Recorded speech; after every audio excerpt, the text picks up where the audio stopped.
Olá, queridos, a paz do Senhor Jesus, tudo bem com vocês? Vamos dar início aqui então à nossa segunda aula desta quarta lição desse módulo que nós estamos estudando, o módulo de profetas menores. No vídeo anterior nós falamos sobre o profeta Abacuque e nesse vídeo nós vamos estar falando sobre o profeta Sofonias. E no terceiro vídeo vamos estar falando sobre o profeta Ageu, que são os três profetas que estão aí agrupados nesta quarta lição deste módulo Profetas Menores. Profeta Sofonias está na página de número 107, do livro, introdução ao livro do profeta Sofonias. Diferentemente de Abacuque, que não se identifica com alguma família ou cidade de Israel, Sofonias ele apresenta aí então a origem, a época em que ele profetizou. Sofonias ele é o nono na ordem dos profetas menores, e profetizou aí nos dias do rei Josias. Se você ler lá o versículo 1 do capítulo 1, você vai ver isso, que indica que ele atuou então entre os anos aí 642 a 611 a.C. E o seu nome quer dizer protegido do Senhor, ou seja, literalmente escondido em Deus. Esse nome do profeta Sofonias indicando ser protegido do Senhor ou escondido por Deus. E ainda tem outras traduções que indicam Jeová ocultou.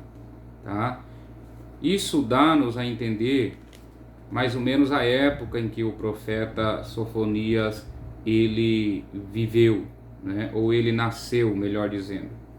Sofonias ele nasceu, sendo indicado assim o seu nome, ele nasceu na época do rei Manassés, aquele rei que eu creio que todos vocês conhecem, um rei ímpio, que segundo a tradição judaica foi Manassés quem matou Isaías, ou quem cerrou Isaías pelo meio ainda vivo, porque ele odiava os profetas do Senhor. Então, se o nome de Sofonias indica isso mesmo, Jeová ocultou, ou protegido pelo Senhor, ou protegido por Deus, então com certeza foi Deus quem guardou o profeta Sofonias justamente nessa época do seu nascimento, quando ele nasceu justamente na época em que o rei Manassés, esse rei carrasco que reinava então em Israel.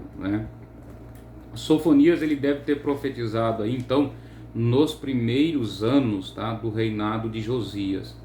Em Sofonias capítulo 2, versículo 13 e 15, ele prediz a destruição de Nínive, que aconteceu em 625 a.C.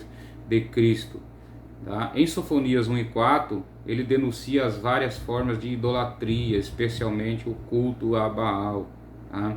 Ocorre ali que a reforma religiosa de Josias começou também no 12º ano de seu reinado e terminou no 18º ano. Portanto, então, Sofonias, quando denunciou o culto a Baal, ele cooperou ali então de uma forma extraordinária com o esforço de Josias, que onde Josias trouxe a reforma ali, derrubando os postes ídolos, derrubando o altar de Baal, e ali lendo o livro da lei do Senhor, trazendo de volta a prática da leitura da lei perante o povo, e houve uma reforma extraordinária realmente. Foi nessa época que o profeta Sofonias também viveu, e ele cooperou justamente com essa reforma então do rei Josias. O estilo não é um estilo sublime, mas rico nos detalhes. É uma linguagem pura e livre de expressões idiomáticas do aramaico. O esboço do livro do profeta Sofonias está dividido assim. Primeiro capítulo, do versículo 1 ao 3, introdução, identificação do profeta. Sabe-se pela abertura do livro a origem então de Sofonias e em que época que ele profetizou. Então, se você observar, é bem diferente do profeta Abacuque, como nós já dissemos, que não temos nenhuma indicação sobre a sua origem e nem muito menos sobre a sua família. Já no versículo 1 do capítulo 1 do profeta Sofonias, nós já vemos então essa indicação aí da origem, né, e a época que ele profetizou, tá?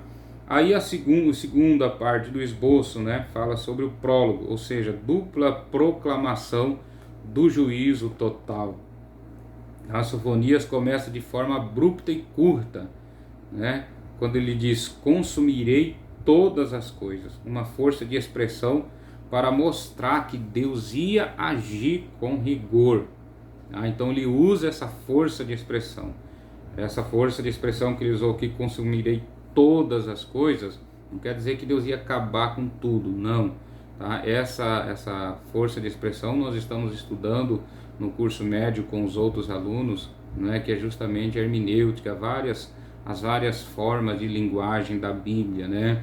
Então aqui é uma força de expressão usada, né, praticamente uma hipérbole que ele usou aqui, não é, que Deus então consumiria todas as coisas, ou seja, né, Deus iria agir com rigor, tá ok, querido?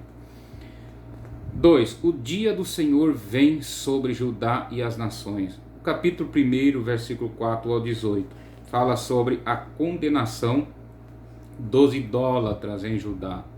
Lá no versículo 7 do capítulo 1, né, existe um apelo que é: cala-te diante do Senhor teu Deus. Tá? Então, por esses versículos, percebe-se o que acontecia naquele tempo em Judá. Antes da reforma feita por Josias, como nós já citamos aqui, as pessoas tinham o coração dividido, porque eles invocavam a Baal e ao Senhor Deus ao mesmo tempo. Isso você vai ver no versículo 5 e 6 do capítulo 1. Então, de igual modo, querido, nos dias de hoje, pessoas recorrem, né, ao Deus, né, que melhor lhe atender, tá? As pessoas hoje recorrem, melhor dizendo, a um Deus, né, que é melhor, né, um Deus que melhor lhe atende, falamos melhor dizendo, especialmente, né, a Mamon, porque depende muito da força que este demônio tem no mundo das finanças. Se você for ver hoje, né, o povo, eles não estão muito diferente da época de Sofonias, né, porque o povo hoje corre muito atrás das riquezas, das finanças, né, e vão atrás dessa teologia da prosperidade, né, não se importando, tá, com as coisas que desagradam a Deus, desde que seja, né, bom para mim, desde que seja bom para mim, não importa de onde vem ou de que origem é, eu quero ser, né, rico, quero ser próspero. As pessoas estão pensando assim hoje, na verdade não querem nem saber de onde vem isso, e nem muito menos se estão agradando a Deus. Então o povo também na época de Sofonias vivia nessa divisão. De repente eles estavam aqui adorando a Deus de Israel e de repente eles estavam adorando a Baal, né? Assim existe muitos hoje, dizem que são crentes, estão na igreja adorando a Deus, mas ao mesmo tempo também adoram ao dinheiro, adoram as riquezas, né? Adoram a Mamon.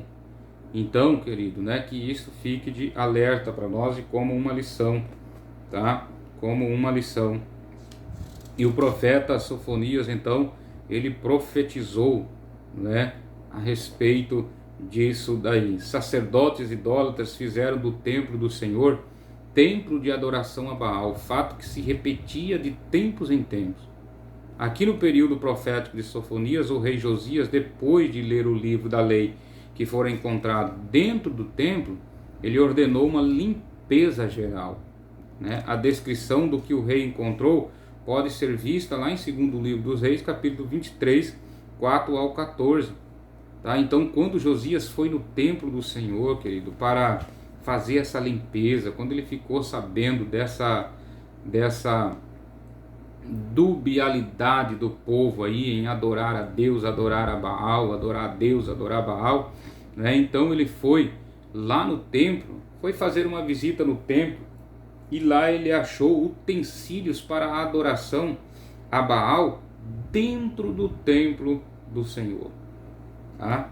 Ele achou um poste ídolo, uma espécie de tótem com imagem de Baal que ocupava o lugar central do templo do Senhor. Que situação chegou? Ele achou também estátuas de cavalos, né, que foram colocadas no pátio do templo e eram objetos também de adoração. Tá? Ele achou dentro do templo do Senhor, lá nas mediações, mulheres que se prostituíam à porta do templo, junto a uma imagem erótica. Tá? A descrição do templo daqueles dias é impressionante, né? É impressionante. Então sugere-se que você depois leia tudo, né, o que fez Josias na reforma do templo de Jerusalém. Tá? Ele promoveu então uma limpeza geral. Tá? E o profeta Sofonias também ele cooperou, não é, com essa limpeza, com essa, né, reforma do rei Josias. Tá? No versículo 10 e 13, Sofonias fala também da lamentação sobre toda Jerusalém. Ele fala sobre o dia inescapável da ira do Senhor, no versículo 14 e 18 do capítulo 1. O tópico 3 nos diz assim: as nações sob condenação divina. Então neste capítulo 2, né, nesse capítulo o profeta ele exorta os judeus ao arrependimento e prediz as destruições das nações ao redor. E no versículo 1 ao 3 do capítulo 2, ele chama o povo ao arrependimento ao Senhor. Concentra-te, ele diz, e examina-te, ó nação, que não tens pudor. Então, era um chamado a que o povo de Deus fizesse uma reflexão do seu estilo de vida, do que eles, conforme eles estavam vivendo, que jeito que eles estavam vivendo. E muitas vezes, querido, nós precisamos também fazer isso, né? Precisamos atender esse chamado de Deus na nossa vida, né? A esse chamado de reflexão do estilo de vida que nós estamos vivendo. Muitas vezes Deus nos está chamando, Deus está nos exortando através da sua palavra para nós fazer esse exame, né, de reflexão, como que nós estamos vivendo na presença de Deus. Quais são as nossas prioridades? O que nós estamos priorizando? Né? Se nós estamos realmente agradando a Deus ou não. Às vezes precisamos fazer esse exame na nossa vida. Tá? Precisamos também fazer esse exame na nossa vida. E ele chama então, o profeta Sofonias chama então o povo ao arrependimento. Tá? Ele profetiza sobre a condenação da Filístia também. Ele profetiza sobre a condenação de Moabe e de Amon, no capítulo 2, versículo 8 a 11. Ele profetiza sobre a condenação da Etiópia, no capítulo 2 e o versículo 12. Tá? Ele profetiza também sobre a condenação da Síria, no versículo 13 e 15 desse capítulo 2. Ele fala também da condenação de Jerusalém, no capítulo 3, do versículo 1 ao 5. Tá? Então esse capítulo 3 abre com a palavra de juízo. Jerusalém, eleita por Deus para ser exemplo de justiça e misericórdia, se tornou cidade opressora como as demais. Tá? Cidade que não aceita disciplina. Isto quer dizer que seus habitantes, seus governantes, não se humilhavam nem se arrependiam dos seus pecados. Então Deus vê isto com seriedade, porque todo que se humilha diante dele será novamente reerguido e levantado. Tá? E Jerusalém ali se tornara uma cidade violenta, injusta, em que os juízes ali decidiam as causas por suborno. Tá? As pessoas não tinham a quem recorrer e os pobres da cidade eram oprimidos pelos príncipes. Tá? Então Sofonias prevê a condenação de Jerusalém justamente por esses erros e pecados que eles estavam cometendo. Tá? Jerusalém não quer se arrepender. Tá? Deus está afirmando que assim como exterminou as nações também, dará cabo de Jerusalém. E mesmo assim Jerusalém não queria também se arrepender. No versículo 9 ao 20 do capítulo 3, existe uma redenção para os remanescentes. Deus purificará as nações e restaurará o restante de Judá. Então essa foi a última aí profecia, né, do profeta Sofonias, né? Deus purificará as nações e restaurará o restante de Judá. A volta da alegria do povo de Deus. O remanescente, ele fala sobre o remanescente fiel. E ele fala também no versículo 18 e 20 desse capítulo, desse último capítulo 3, sobre a restauração da nação. Certamente ele diz assim: farei de vós um nome e um louvor entre todos os povos da terra, quando eu vos mudar a sorte diante dos vossos olhos, diz o Senhor. Então, na misericórdia de Deus reside a esperança da igreja de que o Senhor ainda socorrerá os que lhe forem fiéis e estabelecerá a sua aliança eterna através do seu Filho Jesus Cristo. Querido, nesse módulo dos profetas menores, eu quero aqui fazer uma conclusão e um resumo, tá, do que nós estamos falando, do que nós estamos estudando. Se você perceber, todos os profetas de Deus, eles foram homens usados, né, por Deus em um tempo determinado, em um momento específico, para profetizar ou para transmitir a mensagem de Deus para o povo, seja ela de qualquer peso, juízo, condenação, né? Eles estavam prontos para profetizar. Mas uma coisa, querido, que me chama a atenção e eu quero compartilhar com você, justamente encerrando aqui esse pequeno estudo, essa introdução do profeta Sofonias. Depois você pode ler no livro, você vai ler com certeza, né, todo o livro aí, entender melhor. Mas uma coisa que eu quero chamar a atenção para você perceber, que todos os profetas, né, eles profetizam sim. Eles profetizam juízo, eles profetizam o cativeiro, eles anunciam o cativeiro, eles chamam ao arrependimento, eles chamam ao conserto, eles chamam à aliança. Mas Deus sempre tem uma promessa de renovo. Deus sempre tem uma promessa de restauração. No final, Deus sempre tem uma promessa de restaurar o povo. Isso manifesta a grande misericórdia de Deus. Isso manifesta a grande, né, bondade de Deus. Mesmo em que o povo desobedece, quebra aliança, quebra concerto, rompe concerto, sai fora dos caminhos do Senhor, sai fora dos planos do Senhor, Deus permite o castigo, Deus permite a correção, Deus permite o cativeiro, mas sempre os profetas, eles encerram com uma promessa de restauração, com uma promessa de renovo, com uma promessa, não é, de avivamento, de o povo novamente, né, ser restaurado por Deus. Isso é o que nos alegra e isso é o que nós aprendemos com os profetas menores. Nós aprendemos justamente isso com esses profetas, que Deus, ele tem o controle da história nas suas mãos. Deus intervém na história.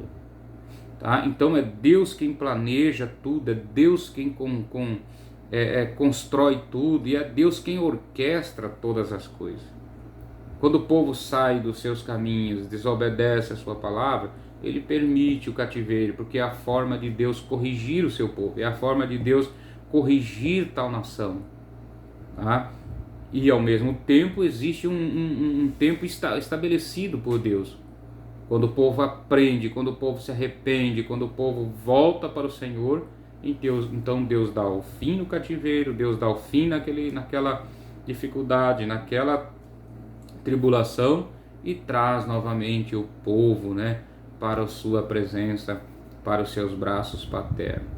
Né? Deus é maravilhoso, querido. Deus é maravilhoso. Então os profetas menores, eles nos ensinam isso, né? Que Deus, ele está no controle de todas as coisas.